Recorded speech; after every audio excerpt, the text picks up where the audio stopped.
We all love a legendary comeback, and Degree Original Cool Rush is back and better than ever. Cool Rush isn't just a scent, it's a movement, a fan favorite that delivers bold, fresh vibes and all-day sweat protection. Whether you have a man that spends hours in the gym, heads into the office early, or is just trying to stay fresh on a long day, Cool Rush has their back. Head to your local Walmart or Target and grab Degree Cool Rush, the fan favorite scent from the world's #1 antiperspirant brand. Here is a little appetizer to get you ready for the main course. The more you're showing up with let's say a doctor, any healthcare practitioner, with information about yourself and what you know to be true, the more they're going to pay attention because you've brought your expertise to the room.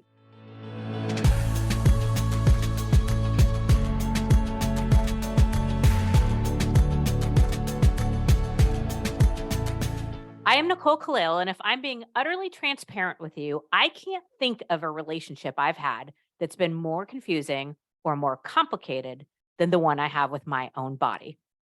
I wish that weren't the case, but I know that's true for me and for so many of you too. Because the greatest trick that's been played on us as women, the biggest con of them all, is the notion that our body's primary purpose is its ability to be attractive to others. Let me say that a different way. Far too many of us have spent far too much energy on how our bodies look because we believe it's what matters most. Let's face it, we spend a disproportionate amount of time, money, energy, effort on our physical appearance. And we've been taught to prioritize looks over everything, including how our body feels and how healthy or not healthy it is. We sacrifice our mental, emotional, and physical health at the altar of attention. And it's got to stop. Seriously, if there's one thing I'm doing my very best to make sure that I don't pass down to JJ, it's this confused and complicated relationship I've had with my body for as long as I can remember. Since I believe we all learn best through experience and observation, I've been rebuilding my relationship with my own body for her sake and for my own. It hasn't been easy, but I keep telling myself that practice makes progress and reminding myself to give a little grace because I've had this unhealthy relationship for about 30-ish years. So expecting it to all change overnight is a little unreasonable. As part of rebuilding a healthier relationship, I've noticed a few things. First, because I had stopped listening to my body while I was trying to make it look perfect so that I could finally be deemed worthy, I became completely disconnected from it. I'm having to relearn both how to listen to and how to trust my own body. Think for a second how fucked up that is. I've lived in this body for 47 years and I have to relearn how to listen to and trust it again because, as an example for me, I'd stopped knowing the difference between being hungry and being lonely. I thought constantly feeling tired, having brain fog, and getting sick were just additional ways that my body was failing me rather than ways my body was trying to communicate with me. And my second learning, which may not actually be a learning, but more of a pet peeve, is that it's way too hard to find information about your own health, to listen to your own body over the voices of everyone else telling you how you're supposed to take care of it. And it's way too easy to find contradictory information and Instagram experts who think they have your answer. You know how I feel about one-size-fits-all solutions to anything, and the health and wellness industry is no exception. So when we cover topics like today's, I'm always careful to bring on people who will share what they've learned, what they know to be true, their expertise, but also to say, early and often, that you need to figure out what's right, best, and true for you. Said another way, they offer solutions, just not one size fits all kind. So with that in mind, let me introduce you to our guest. Andrea Nakayama is a functional medicine nutritionist, educator, and host of the 15-Minute Matrix podcast, where she draws on systems biology, mental models, root cause methodology, and the therapeutic partnership to offer long-awaited solutions for the rapidly growing chronic illness epidemic.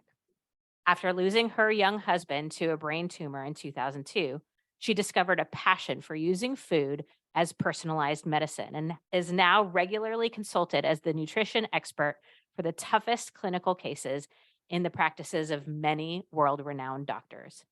Andrea is leading a revolution in which we reclaim ownership over our own health, which sounds like a much healthier way to live than what I was doing. So, Andrea, thank you so much for being here. And I want to start by focusing on what we can begin to do to listen to our bodies and to listen to what it's telling us, whether it be something small like feeling tired or something big like disease or pain. How do we begin to relearn, re-listen to our own bodies? Yeah, Nicole, that's such a good question. And I'm going to back us up as I like to do. But I first just want to say thank you for that powerful introduction. That's so true. And I am sure that many people resonate with that message and that experience. And it's part of what we have to come to terms with when we are sick or tired and it's not getting better. And my passion is really empowering people who are experiencing those places where the quick fix no longer works, where the standard protocols that we tried maybe in our 20s or 30s that worked for a short time and we yo-yoed in some way. This isn't about dieting. This isn't about being perfect. This is about being you. And we have to rediscover, as you said, what that means. So I just want to start us out with talking about what functional medicine and functional nutrition really are so we can ground on that, because these are terms that are now growing in popularity on social circles. And in my opinion, they're moving too far away from the original intentions of the methodologies, which were established in the 1990s. And so there's three primary tenets, and you're going to hear me talk in systems. You said I like systems approaches. I do mental models. There's a lot of ways that we can start to think about things differently. So there's three primary tenets of a truly functional practice. One is a therapeutic partnership. Two is that we're looking for the root causes. And three is a systems-based approach. I want to break each of those down just really quickly because I know we have a lot to discuss, but that therapeutic partnership has many aspects to it, and it includes your partnership with yourself. And that's where we really have to tune in. We have to track. We have to get curious, not blame, not think we're broken, not think we're somebody who needs to be fixed, understand why we're doing what we're doing and what we're looking to achieve. Of course, that also includes your therapeutic partnership with anybody who's helping you, but your therapeutic partnership with yourself is a key part of the healing journey. Those root causes, I think a lot of people are talking about root cause resolution, but I put an S in there because there is never any one reason. And I think when people are sick and not getting better, they're on this quest, which is a sympathetic dominant state, where you're looking for something that is an answer that is going to fix everything. And health and the body are more complicated, beautifully complex than that. And the systems-based approach helps us to not only think in systems, but understand systems biology. And this means that your gut is connected to your brain. We all know that now. That's pretty popular, right? That the gut is the second brain, right? But your hormones are connected to your gut, which are connected to your liver. Your inflammation is impacting your brain fog. When we understand that it's not just one thing, we take a broader approach instead of looking for the one size fits all, like you said, or the quick fix that we think, oh, I'm having problems with my cycle, or I'm perimenopause, or I'm experiencing brain fog or insomnia. What is the supplement? Who is the practitioner? What is the protocol? That doesn't exist. When we actually nourish the terrain, the broader picture, the soil that those roots live in, we shift the expression of the branches, which are all our signs, symptoms, or diagnoses. Did that make sense as a model of thinking like broad versus targeted? Well, it made the most sense it's ever made when people say functional medicine. Like I thought I knew what it was or what it meant, but that breakdown was really helpful. And I want to circle back on a few of those. First, you said being curious versus blaming. I think that is such an important distinction. And one of the things that always felt a little challenging for me in more the nutrition space, I understand that food and supplements and what we put in our bodies really matters. But then there's this sort of feeling that if it can all be cured or prevented or fixed by food, that if and when something goes wrong, we must be doing something bad or wrong or whatever, as opposed to this shift to curiosity. What is this telling me? Curious your reaction to anything that I just said.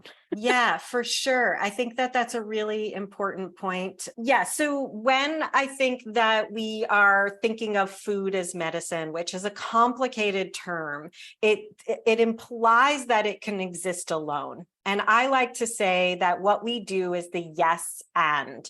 We need to self-advocate, but it's not our fault when something happens in our body or we need other support, whether that support is medical or by another practitioner. Things are going to happen. I lost my husband, as you said, to a brain tumor. I have autoimmunity. That wasn't his fault. It's not my fault. There are many factors that include our genes, our digestion, our inflammation. I call those the three roots. There are many factors that lead up to any expression of a sign, symptom, or diagnosis. And food alone isn't necessarily going to cure or fix it.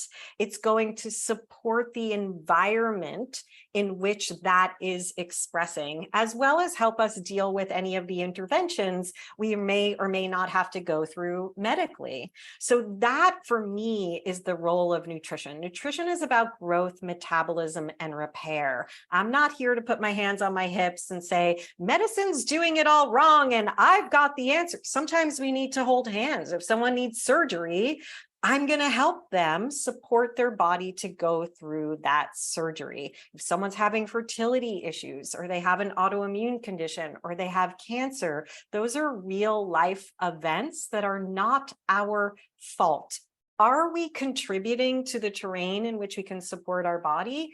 Absolutely. So it's about empowerment, but not about full responsibility and blame. We're born with certain things. Our environment is exposing us to certain things. Stress, hello. I mean, Nicole, talk about a non-negotiable trifecta, and that includes sleep, poop, and blood sugar balance. Those are the areas that we can focus on for ourselves in really simplified ways that I can speak into, but that's where we support ourselves. It's not with eating the right diet. There is no right diet. Your dietary needs and nutrition needs are going to be different than mine. Are there some principles we can all adhere to that support us? Yes. Are we going to be perfect all the time? No. How do we find the flow of life without having all that blame and holding this responsibility that we're at fault for what happens? Okay. I'm going to circle back to the 3 parts of functional medicine because a couple of my questions fall directly in those. So with therapeutic partnership, I talk a lot about confidence. That's the thing that I care about. And I define confidence as firm and bold trust in self. But my working definition is when you know who you are, own who you're not, and choose to embrace all of it. I want to talk about therapeutic partnerships and the owning who you're not piece. Because for the vast majority of people listening, we are not doctors. We are not experts. We are maybe not nutritionists. We're not sleep experts. There's so many things we're not in this space, yet trusting ourselves is of utmost importance. How do we navigate through that and create these therapeutic partnerships that work for us? I love this question because you talked about all the things that we are not experts in. And I want to say what you are an expert in is you. In a therapeutic partnership, the only expert in you in the room is you. And I think the mistake that a lot of people are doing, especially because of all the noise in healthcare, is they're self-diagnosing, they're self-prescribing, and they're showing up in their therapeutic partnership or in a partnership trying to be the expert from all they've learned, but missing the expertise that they actually have. So the way you can be the expert in you is by getting curious. One of my favorite tools for getting curious is tracking. Now, we can track what we eat and how we feel. I call it a food, mood, poop journal. And mood is in quotation marks because it's not just your mental health, it's any sign or symptom you're experiencing, whether it's fatigue or leg twitches or a headache. When does that happen? And how do you start to bring more information around that? Some people don't like to track their food. That's a personal decision. It's very triggering because of histories around tracking food. So put the food aside for a minute and let's just track when in the day, when in your cycle you have certain symptoms. Let's track your elimination. Then can you start to put pieces together that say, when I eat oatmeal for breakfast versus when I eat an egg for breakfast, I have more energy, it's more sustainable, and I have a better poop that day. That's the reason we're tracking, that we're actually bringing our attention not to what to do to fix us, but to what's actually going on with us.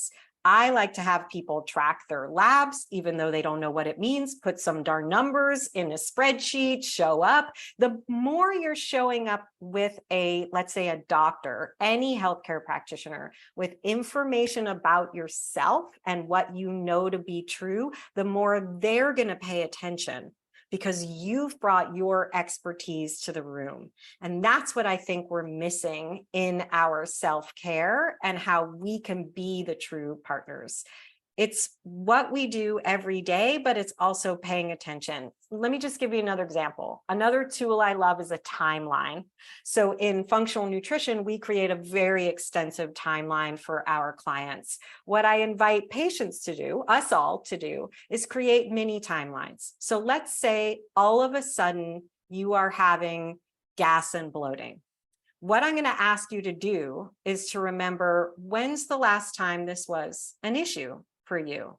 When's the first time you remember it being an issue for you like this?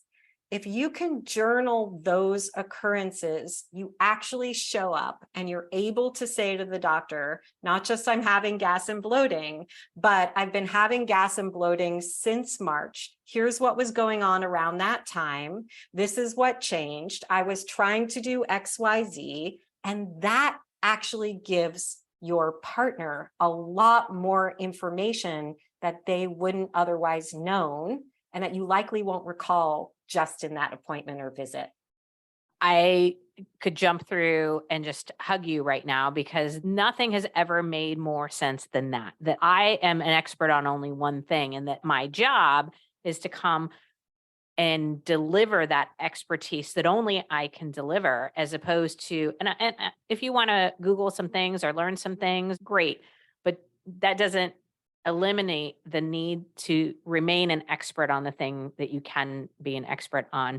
And I love that too, because you're right. Every time I show up to a doctor or a medical appointment, they'll ask me, and it's like the symptom I had yesterday is forgotten, right? It's having that information to be able to share, I'm imagining, makes your therapeutic partner's job much easier and much more impactful.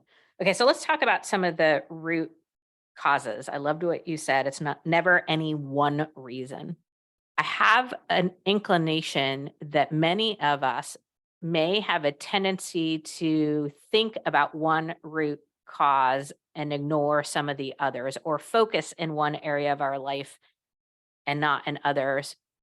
What might we want to pay attention to? What might be happening beneath the surface or beneath our awareness when you feel like you're I'm putting in air quotes, doing things right, like Yeah. eating the right things or whatever, Right. and you still have symptoms or pain or weight gain or feeling tired? What else might we want to look at as far as root causes? Yeah. So again, I'm going to bring us back to this analogy that I call 3 roots, many branches. So the exercise here is to invite ourselves to take a moment and say, what is any sign, symptom, or diagnosis that I'm struggling with right now? Anything, anyone that comes up. And then we step back, and I want us to recognize that that's a branch. That is an expression of what's happening internally. It's not an expression of how you're eating. It's the expression of how what is happening in your life externally is interacting with the internal terrain, and together those things are manifesting in these branches. So the way I explain it to people is, let's say you encounter this beautiful tree in this field and you're walking towards this tree and you're just awestruck by it. And as you get closer, you realize that some of the leaves on the tree are turning, even though we're in the height of a green season. Some of the branches don't look so healthy, and you have to think, what do I do about this? I want this tree to thrive. Should I get a ladder and pick off the dead leaves so I don't have to look at them?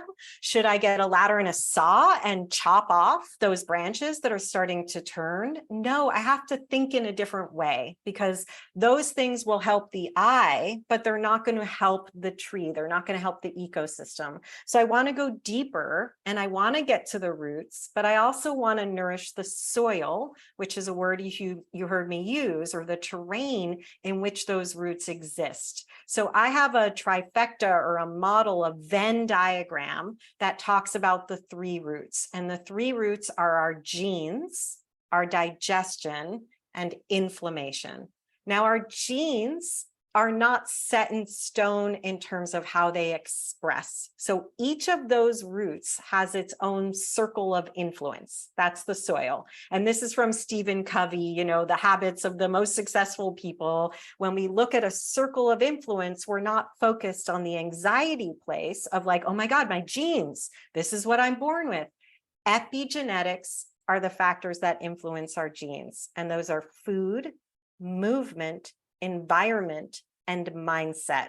Those are the factors, and those are vast. You're never going to hear me say, food, hey, Nicole, we should all be eating this diet with this many hours of fasting. It just doesn't work like that, because we are human and individual, and those therapeutic protocols that we see touted on social media are meant to be used therapeutically, and people are not using them therapeutically, so they can do more harm than good. So with food, that's going to have its own circle of influence. But let's just move on to another factor, digestion. I will say to people, it's not about what you eat, it's about what your body can do with what you eat.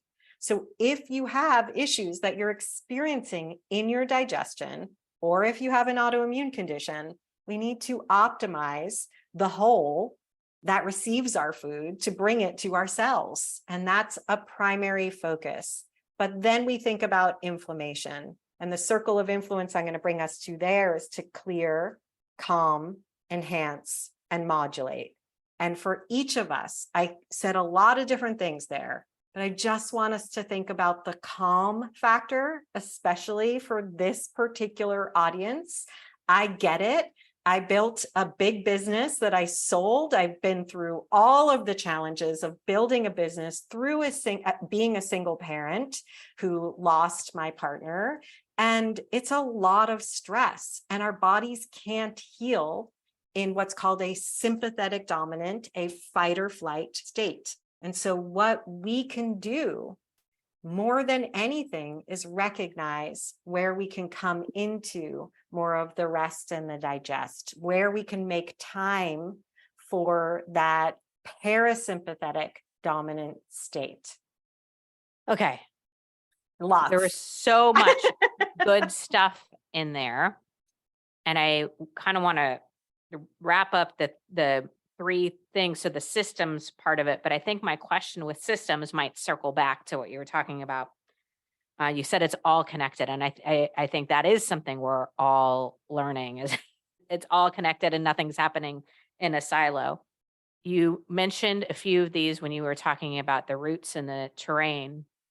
How do we bring the physical, mental, and emotional aspects of all of this together? And how do we begin to learn what might be, I don't know, the best place to start, or the best? I feel like we all sort of have a tendency to fall back on something, like just take another supplement. Yep. You said that earlier in our conversation. We're looking for one right thing that's going to fix it. How do we navigate through the complexity of all of that, and knowing it's all connected, decide where to go and where to start? Yeah. So my mantra starts with everything is connected. And I say everything is connected. We are all unique and all things matter. So I'm going to say start where it feels comfortable to start in a broader area. If you're starting with a supplement, that's not a broad area, that's a targeted area. But if you want to start thinking about your sleep and relaxation, both broad and narrow. So broader in that it's providing your body with a cradle, and narrow in that don't try to do all the things at once. People are often saying, I'm going to go on this dietary protocol and I'm going to take these supplements and I'm going to do this detox and I'm going to start at the gym. And if that doesn't work, and it doesn't work past like 3 days, if you even get started in 3 days, I want sustainable change that forms new habits. And the more we can say, you know what, I'm going to work on my sleep this month. I'm noticing that I stay up late because I want that time to myself to be productive after the kids go to bed. And then I don't sleep as well. I'm going to recognize that sleep actually impacts my hormones. It impacts my inflammation. It impacts my microbiome. Even if I just heard that from Andrea. Period, the end. I'm going to focus on my sleep and work on backing my sleep up a half an hour to a total of an hour over time and see if I feel any different. I'm going to track.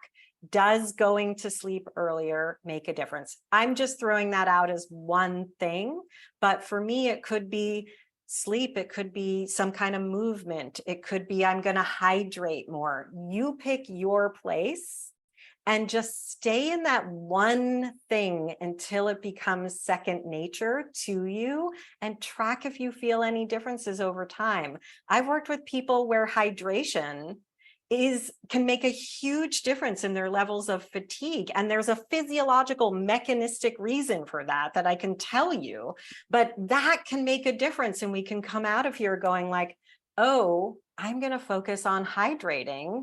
And let me see if it makes a difference over a month. That's my goal.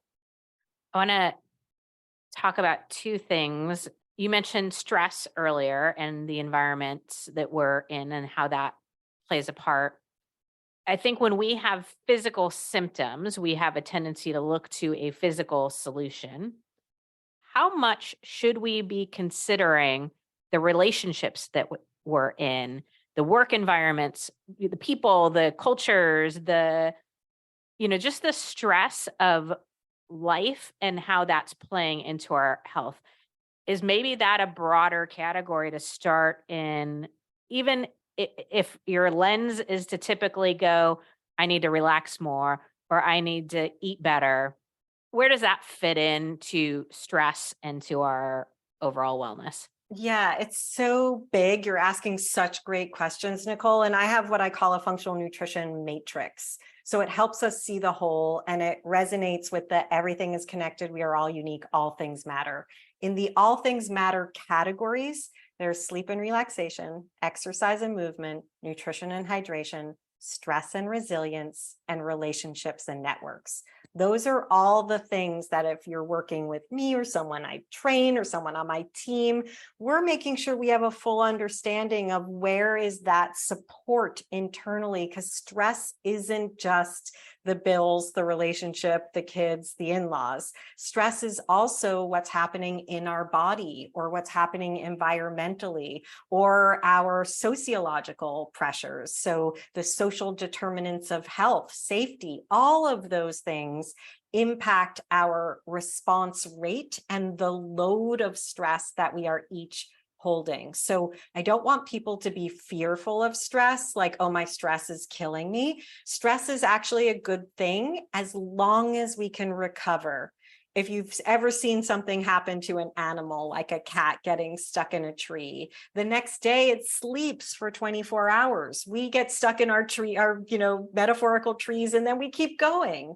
We have to understand that the body needs to create some resilience to all of the stressors. So for me, stress is huge, and it relates to every single part of the quote unquote matrix. literal and the way we're thinking about things. So if we try to tackle stress head on, it can be a bit overwhelming because we don't know all the things that are causing us stress, which is why I like to go back to sleep, poop, and blood sugar balance as things we can focus on. And those are even big, but saying that those are ways we actually start to promote our resilience and counter the stressors that we're exposed to.